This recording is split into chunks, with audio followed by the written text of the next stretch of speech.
வணக்கம். உயிர்மை செய்திகளுக்காக செய்தி வாசிப்பவர் வித்யா. ஊத்தங்கரையில் பிரம்மாண்டமாக கொண்டாடப்பட்ட கொலு பூஜை ஆர்வத்துடன் கலந்து கொண்ட பொதுமக்கள். கிருஷ்ணகிரி மாவட்டம் ஊத்தங்கரை நகரில் தியாகராஜன் தனலட்சுமி இல்லத்தில் 53 ஆண்டுகளாக தொடர்ந்து நவராத்திரி கொலு வைத்து பூஜை செய்து வருகின்றனர். தமிழ்நாட்டின் பாரம்பரிய திருவிழாவான கொலுவை இவ்வளவு நீண்ட காலமாக ஒரு குடும்பம் தொடர்ந்து கொலு வைக்கும் நிகழ்ச்சி ஆனது ஊத்தங்கரை மக்களிடையே பெரும் வரவேற்பு எப்படி உள்ளது.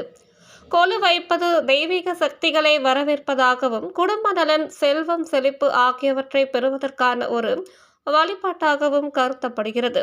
தமிழர்களின் பாரம்பரியம், ஆன்மீக நம்பிக்கை மற்றும் கலாச்சார பற்றாகும் தியாகராஜன் தனலட்சுமி கொலு வைக்கும் பழக்கத்தை எதிர்கால தலைமுறையினருக்கு எடுத்து செல்வதன் மூலம் தமிழர்களின் பாரம்பரியத்தை பாதுகாத்து வருகின்றனர்.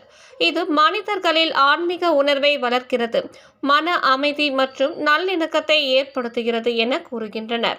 மேலும் குடும்பத்தையும் சமூகத்தையும் ஒன்று சேர்க்கிறது. 53 ஆண்டுகளாக தொடர்ந்து இப்பூஜையை செய்து வரும் தியாகராஜன் தனலட்சுமி குடும்பத்திற்கு ஊத்தங்கரை மக்கள் வாழ்த்துக்கள் தெரிவித்து வருகின்றனர்.